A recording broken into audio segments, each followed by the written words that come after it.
사랑하는 성도님들, 한 주간 동안 잘 지내셨습니까? 오늘은 10월 첫째 주일인데요. 새로운 달을 맞았고 또 한국으로 보자면 가을, 겨울이 시작되는 그런 시점이라고 할 수 있겠습니다. 새롭게 시작되는 계절인데요.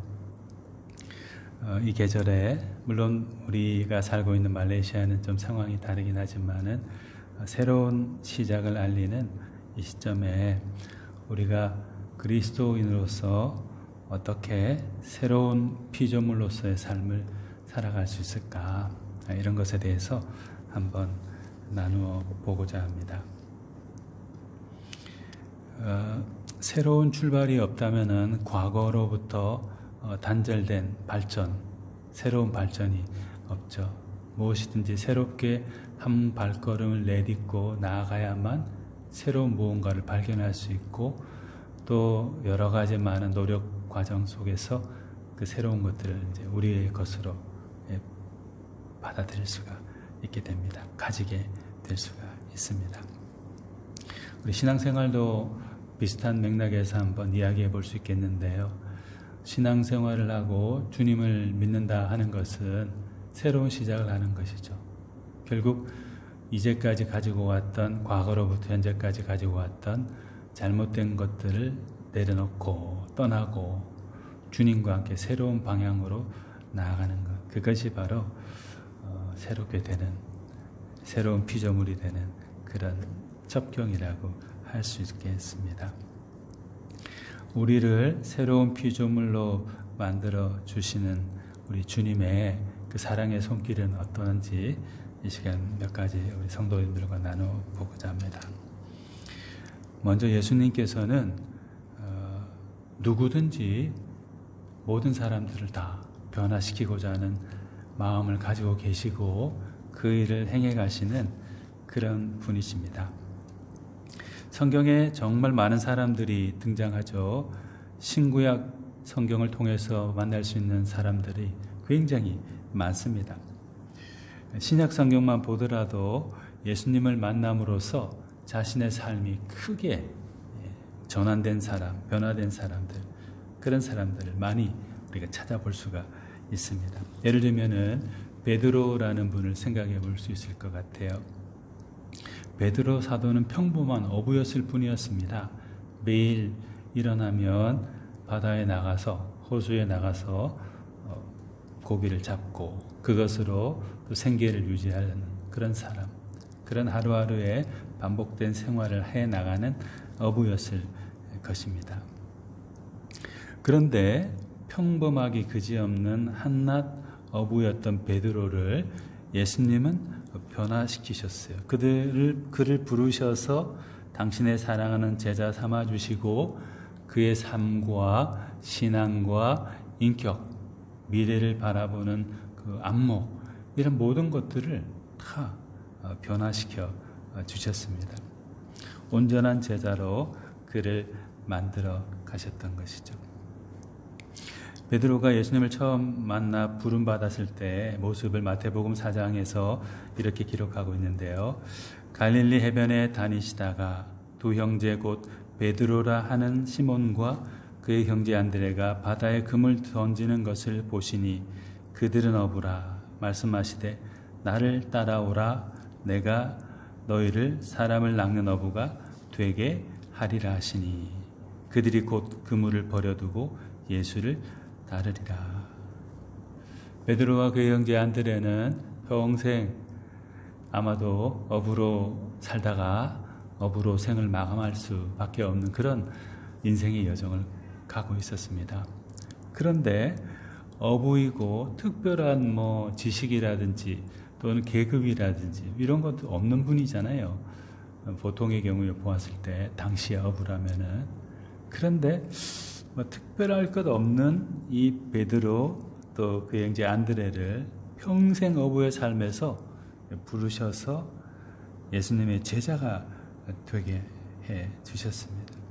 바다와 고기에 모든 생명을 바치면서 살아가야 될 그 사람들을 전환시키셔서 삶의 목적, 삶의 내용을 전환시키셔서 예수님의 제자, 예수님의 사랑을 전하는 사람으로 이렇게 바꾸어 주신 것입니다.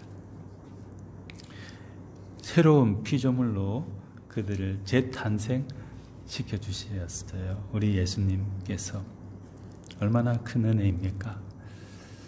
또 이 베드로뿐만 아니라 안드레뿐만 아니라 성경에 그런 분들이 참 많은데 또 대표적인 분을 한 분 더 손꼽아 보라 하면 바울 사도를 우리가 한번 생각해 볼 수 있을 것 같습니다.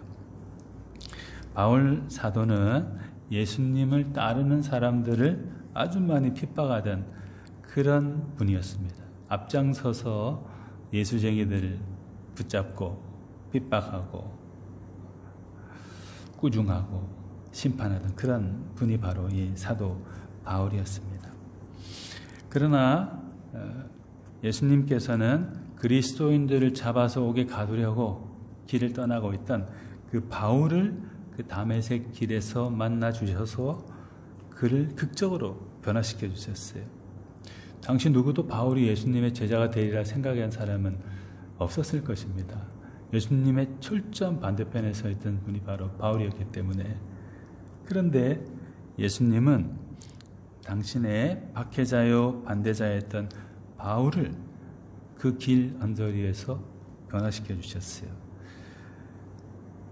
예수님을 핍박하고 죽이려 드는 사람에서 도리어 예수님을 전하고 자랑하는 사람으로 극적으로 변화시켜 주신 것입니다.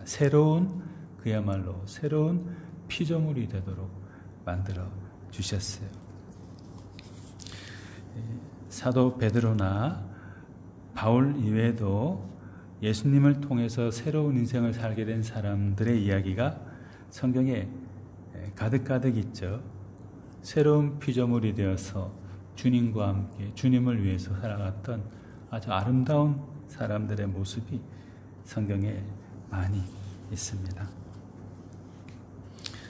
사랑하는 성도님들, 우리도 때로는 너무나 부족하고 또 주님 보실 때 못마땅할 법한 그런 생각이나 말과 행동들을 하면서 살아가지만은 그러나 그럼에도 불구하고 주님은 우리를 사랑하셔서 우리를 붙들어 주시고 우리를 변화시켜 주시고 성숙해 주시고 성화될 수 있도록 해주셔서 주님 안에서 새로운 인생 살아가는 사람 되게 해주십니다. 새로운 피조물로서 살아갈 수 있도록 주님이 우리를 붙잡아 주시고 주님이 우리와 함께 동행해 주십니다.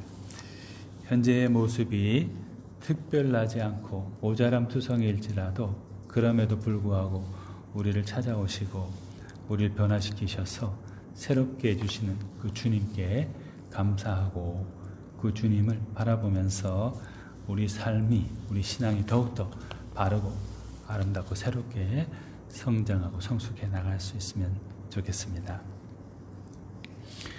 두 번째로 예수님께서는 우리를 당신 안에 품으셔서 우리를 하여금 새로운 인생의 길을 걸어가도록 해주세요. 새로운 피조물로 거듭나게 해주시는 분이 바로 우리 예수님입니다.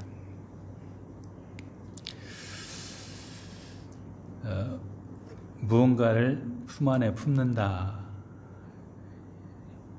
무언가를 품 안에 품는다라고 생각했을 때 제 경우에 대뜸 떠오르는 게 두 가지였는데 하나는 그 닭이었습니다. 닭. 요즘은 뭐 그렇게 병아리를 키우거나 하는 분이 없지만 옛날에는 조그만 병아리를 사가지고 개를 키우기도 하고 그랬잖아요. 그런데 그 병아리가 원래는 엄마 닭에서 나와서 그 달걀이잖아요. 달걀. 그 알을 엄마가 이렇게 품고 있죠. 덩어리에서 품고 기다리고 바라면서 시간을 보내는 과정 끝에 그 동그란 특별한 걸 없는 그 동그란 달걀이 변화되어 가지고 새로운 생명체로 탄생하게 되죠. 알이었는데 생명체 병아리로 거듭나게 된다. 우리 어릴 때는 그런 걸 많이 보고 자랐는데요. 새 생명으로 변화될 수 있도록 어미 닭이 그 알을 품어 주었을 때, 그 아기 병아리를 품어 주었을 때, 알은 병아리가 되고 병아리는 점점점 더 커서 성숙하고 원숙한 닭으로 성장해 나가고 성숙해 나가게 되죠. 어머니의 어미 닭의 품이 없었다면은 그 계란은 계란으로 끝나버릴 수도 있을 것입니다. 그 사랑의 품이 있었기 때문에 새로운 생명체로 살아갈 수 있었고 그 길을 시작할 수 있게 된 것입니다. 우리를 향한 예수님의 사랑도 이와 마찬가지죠. 별 볼 일 없는 것 같은 우리 존재, 동그란 달걀과 같은 깨지기 쉬운, 없어져 버리기 쉬운, 죽기 쉬운, 상하기 쉬운 그런 우리였는데 예수님께서 우리를 품어주셔서 당신 안에 품어주셔서 별 볼 일 없던 우리가 새로운 사람이 되고 하나님의 자녀가 되게 해주신 것이니까 얼마나 감사한 일입니까? 사도 바울의 경우를 한번 예를 들어 볼 수 있겠는데요. 사도 바울은 자타가 인정해주는 지식이 아니었고 종교성도 굉장히 특별한 그런 분이었습니다. 그렇지만은 그의 지식과 특별한 종교성, 그 열심도 주님께서 보시기에는 별로 바람직한 건 아니었죠. 왜냐하면 예수님의 말씀과 예수님의 존재 자체를 반대하는 사람의 편에 서 있는 바울이었으니까 예수님이 보셨을 때 얼마나 마음이 아프셨겠어요. 다른 사람은 인정해 줄지 모르지만은 예수님이 보셨을 때는 너무나도 안타까운 모습을 하고 있는 영적인 불구의 상태에 있는 바울이었을 뿐입니다. 그런데 예수님을 따르는 사람들이 다 무서워했을 법한 그 바울이었지만은 그럼에도 불구하고 예수님은 그 바울을 사랑으로 당신 안에 품어주셨어요. 품어주시고 그런 시간들을 통해서 철저한 반대자요 핍박자였던 이 사울이 예수님의 그 사랑 안에서 사도 바울이 되었죠. 예수님의 사랑의 품 안에서 그 사람이 완전한 변화를 일으키게 된 것입니다. 베드로 아까 한번 말씀드리게 됐는데 베드로의 경우도 한번 우리가 생각해 볼 수 있는데요. 베드로 사도는 죽더라도 주님을 따를 것처럼 그렇게 호언장담하면서 다녔던 사람인데 이분이 위기가 다가오니까 예수님을 모른다고 부인했잖아요. 여러 번 그것도 모른다고 부인을 해버렸어요. 예수님과 나는 상관이 없다. 왜? 자기가 살아야 되니까. 예수님은 자기를 그렇게 사랑하고 아끼고 수제자로까지 삼아주셨는데 베드로는 자기에게 손해가 올 법하니까 도망가 버렸죠. 예수님을 팽개쳐버리고. 보통의 사람 같으면 얼마나 그 마음이 아프고 배신감이 들고 아주 화가 나겠어요. 그러나 예수님은 부활하신 다음에 베드로를 찾아가셨죠. 그리고 예수님의 그 사랑의 품 안에 품으시고 그를 위로하시고 새로 힘을 얻어 일어설 수 있도록 이렇게 도와주셨습니다. 새로운 사람, 새로운 피조물로 다시금 베드로가 거듭날 수 있도록 예수님께서 큰 사랑을 베풀어 주셨습니다.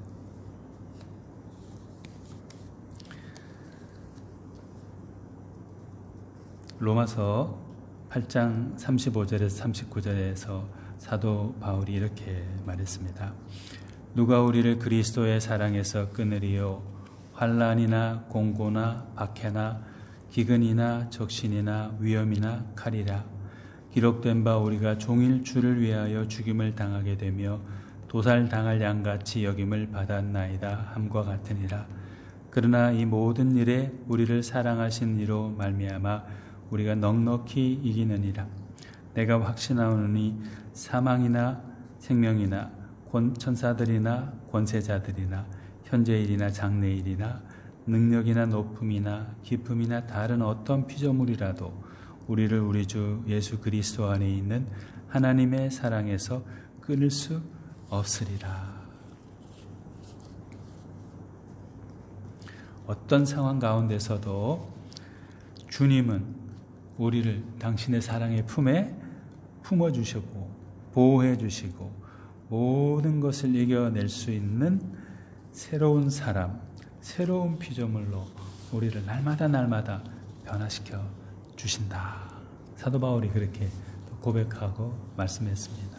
자기 자신을 돌아보아도 그런 예수님의 품으셔서 새로운 사람, 새로운 존재로 거듭나게 하시는 그분을 경험했기 때문에 사도 바울은 그렇게 말씀할 수 있었던 것입니다. 사랑하는 여러분, 우리는 연약해서 때로 넘어지고 실수하고 주님의 반대편에 서기도 하는 그런 사람들이지만 그럼에도 불구하고 우리 주님은 우리를 당신의 품 안에 품으셔서 다시금 새로운 사람, 새로운 믿음의 사람, 새로운 피조물이 되도록 우리를 빚어가 주십니다. 그 과정이 때로는 길게 느껴지고 아프게 느껴질 수도 있겠지만 주님은 우리를 너무나 사랑하셔서 우리를 놓지 않으신다. 당신의 품에 품으시고 또 훌륭한 당신의 사람이 되도록 변화시켜 주신다. 그걸 우리가 꼭 마음에 담고 때로 힘들고 어렵고 쓰러질 때에도 우리를 새로운 피조물 되게 하시는 그 주님을 바라보면서 승리하는 삶을 살아가면 좋겠습니다. 또 우리 예수님께서는 우리를 과거나 현재에 갇힌 사람이 아니라 미래를 향해서 나아가는 사람, 비전의 사람이 되게 해주시고 참되고 새로운 피조물 주님의 일꾼으로 되기까지 이끌어 주시는 분이세요. 사도 바울이 이렇게 말씀했죠. 이전 것은 지나갔으니 보라 새 것이 되었도다. 이전 것은 지나갔으니 이 말씀을 우리가 굉장히 중요시 생각하고 마음에 담아두어야 되는데요. 과거의 삶 속에 드리워있던 우리 안에 있는 그림자와 죄의 흔적들, 양심의 가책과 죄책감 이런 것들은 우리의 신앙과 삶에 대단히 부정적인 영향을 미치게 마련입니다. 이런 것들에 얽매여 있으면 있을수록 우리는 주님 안에서 자유한 삶을 살아갈 수가 없어요. 항상 어둡고 쫓기고 숨어 있어야 될 것 같고 그런 삶을 살 수밖에 없죠. 그러나 예수님께서는 우리의 모든 죄를 용서해 주시고 우리를 죄에서 해방된 사람이 되게 만들어 주셨어요. 예수님을 주님으로 모시는 그 순간부터 우리는 과거의 죄와 잘못, 죄책감 등으로부터 해방된 자유한 사람이 된 것입니다. 더 이상 과거야 현재의 무거운 죄짐을 다시 지고 눈물 흘릴 필요가 없어요. 왜냐하면 예수님께서 우리의 모든 죄를 대속해 주시고 우리를 사랑으로 품어 주셨기 때문에 그렇습니다. 과거 또는 현재에 갇혀 있고 짓눌려 있는 사람이 아니라 미래를 향해서 주님과 함께 손을 맞잡고 나아가는 사람이 되도록 주님은 우리를 부르십니다. 또 그렇게 이끌어 주십니다. 실패한 제자들 가운데 주님이 가셔서 볼지어다 내가 세상 끝날까지 너희와 항상 함께 있으리라 말씀했어요. 과거와 현재의 잘잘못과 모자람으로 인해서 낙담하거나 슬퍼하거나 포기하지 마라. 내가 세상 끝날까지 너희와 항상 함께 있을 것이니까 다시금 힘을 내고 비전을 가지고 나와 함께 가자. 그것이 우리 주님의 우리를 향한 마음이실 것입니다. 과거에 주저앉지도 말고 현재에 낭망하지도 말고 그 족법과 울타리를 뛰어넘어서 주님의 손을 맞잡고 미래를 향해서 비전을 품고 나아가는 사람이 될 때 우리 자신도 살고 또 다른 사람도 살릴 수 있는 그런 아주 좋은 역할을 하는 주님의 사람, 주님의 제자가 우리가 될 수가 있습니다. 두려워 말라, 내가 너와 함께함이니라. 놀라지 말라, 나는 내 하나님이 됨이니라. 내가 너를 굳세게 하리라. 참으로 너를 도와주리라. 참으로 나의 의로운 오른손으로 너를 붙들리라. 나 여호와 너의 하나님이 내 오른손을 붙들고 내게 이르기를 두려워하지 말라, 내가 너를 도우리라 할 것임이니라. 아멘. 항상 우리와 함께 하셔서 우리로 하여금 새 사람 되게 하시고 주님을 위해서 훌륭하게 일하게 하시는 그 은혜 우리 마음에 담고 어떤 상황 가운데서도 소망으로 살아가는 우리가 다 되면 좋겠습니다. 우리 함께 기도하시겠습니다.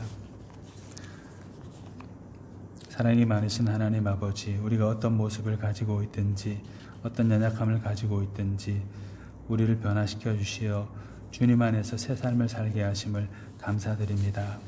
하나님 아버지, 우리의 상황이 또 우리의 현재의 믿음과 삶의 모습이 주님 보실 때에도 사람이 볼 때에도 너무나 부족할지라도 새롭게 하실 그 주님을 다시 바라보면서 소망을 가지고 살아가는 우리가 되게 하여 주시옵소서. 우리로 하여금 주님 안에 품으시고 새 사람 되게 하시는 그 은혜를 날마다 갈망하면서 사모하면서 살아가는 우리가 되게 하셔서 다시금 비전을 품고 주님을 위해서 사람들을 위해서 힘써 살아가는 우리 되게 하여 주옵소서. 감사드리고 우리 주 예수님 이름으로 기도드립니다. 아멘.